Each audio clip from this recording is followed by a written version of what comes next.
माननीय सभापति महोदय, मांग संख्या 26 चिकित्सा, लोक स्वास्थ्य और सफाई के लिए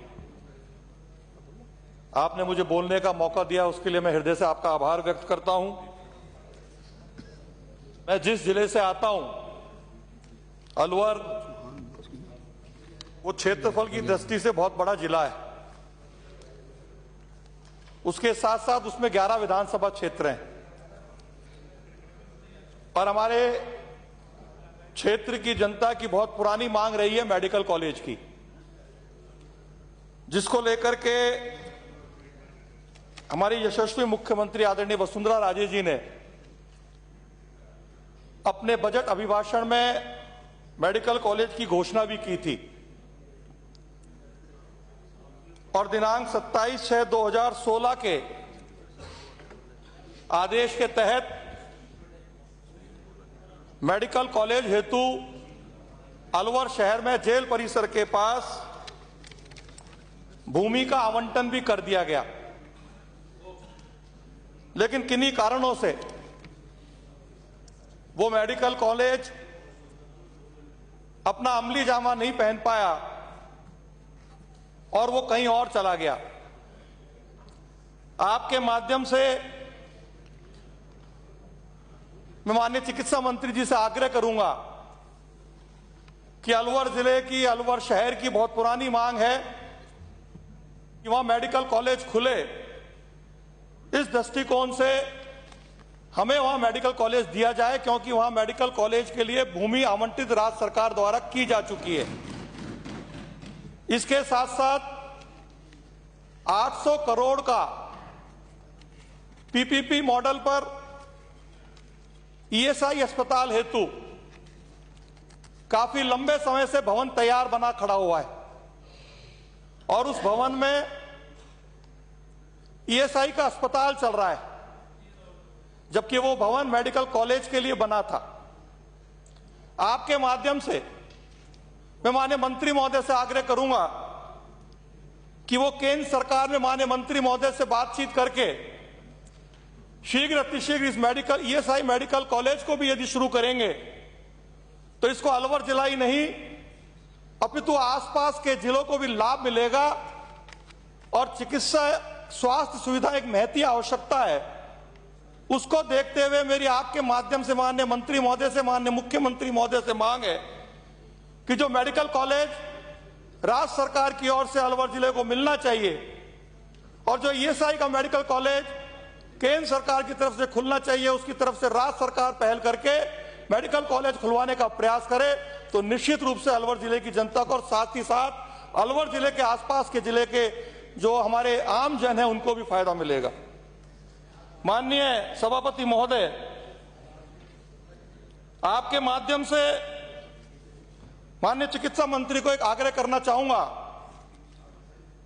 कि हमारे अलवर शहर में जो सामान्य चिकित्सालय का जो मुख्य भवन है वो बहुत पुराना है, अंग्रेजों के जमाने का वो भवन है और आज उसको जीर्णोद्धार की आवश्यकता है, नवीनीकरण की आवश्यकता है। जहां हमारे चिकित्सकगण बैठते हैं, जहां हमारे प्रमुख चिकित्सा अधिकारी बैठते हैं, उस जगह भी पानी टपकता है, छत के प्लास्टर गिरता रहता है। इसके लिए मैं मांग करूंगा माननीय चिकित्सा मंत्री महोदय से कि उस ऐतिहासिक भवन को जीर्णोद्धार के लिए भी कोई बजट का आवंटन आप अपनी घोषणा करके उस भवन के जीर्णोद्धार के लिए कोई नई योजना या भवन बजट का आवंटन करें। उसके साथ साथ मैं आपके माध्यम से माननीय चिकित्सा मंत्री जी से आग्रह करूंगा कि मेरे अलवर शहर विधानसभा क्षेत्र में सामान्य चिकित्सालय, महिला चिकित्सालय, शिशु चिकित्सालय और कालाकुआ स्थित सैटेलाइट अस्पताल में कुल 501 बेड स्वीकृत हैं और अलवर शहर में जो अस्पताल है, सामान्य चिकित्सालय जो अस्पताल है, क्योंकि हरियाणा से लगता हुआ है हमारा जिला और 11 विधानसभा है, 11 विधानसभाओं के मरीजों के अतिरिक्त हरियाणा सीमा से लगते हुए जो गांव हैं, भरतपुर सीमा से जो लगते हुए हमारे जो नगर से जो गांव हैं, उनके मरीज भी बहुयात संख्या में हमारे अलवर सामान्य चिकित्सालय में आते हैं, जिस कारण बेड की संख्या काफी कम पड़ती है। मैं आपके माध्यम से माननीय चिकित्सा मंत्री जी से आग्रह करूंगा कि प्रत्येक हमारे जो 4 प्रमुख अस्पताल हैं, उन चारों अस्पताल में कम से कम 100 बेडों की वृद्धि करके 900 के बेड कुल में हमारे जिले के हमारे अलवर सामान्य चिकित्सालय में करने की आश्वासन दें, कृपा करें। उसके साथ साथ मैं माननीय चिकित्सा मंत्री जी से आपके माध्यम से आग्रह करना चाहूंगा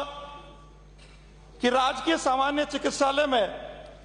सुपर स्पेशलिस्ट चिकित्सकों के पद सृजित करके उनकी नियुक्ति करने का काम करें। और एक जानकारी आपको देना चाहूंगा, आपके माध्यम से माननीय चिकित्सा मंत्री जी को देना चाहूंगा कि अलवर शहर के अंदर कुल 20 पद रिक्त हैं वर्तमान में। उसके साथ साथ कनिष्ठ विशेषज्ञों के जो पद हैं हमारे जिले के अंदर वो 67 रिक्त हैं। चिकित्सा अधिकारियों के 43 रिक्त हैं। यदि मैं जिले की बात करूं तो जिले के अंदर लगभग 130 पद रिक्त हैं। और सरकार एक और जनता क्लिनिक खोलने की बात कर रही है, ये अच्छी सोच है। वार्डवार खुले, मोहल्लेवार खुले, जनता क्लिनिक खुले, लेकिन जब अब हमारे पास इतने पद रिक्त हैं, संसाधनों की कमी है, तो उन जनता क्लिनिकों में हम डॉक्टर्स कहां से लाएंगे, नर्सिंग स्टाफ कहां से लाएंगे, इसका जवाब हमारे चिकित्सा मंत्री जी को देना चाहिए। आदरणीय सभापति महोदय,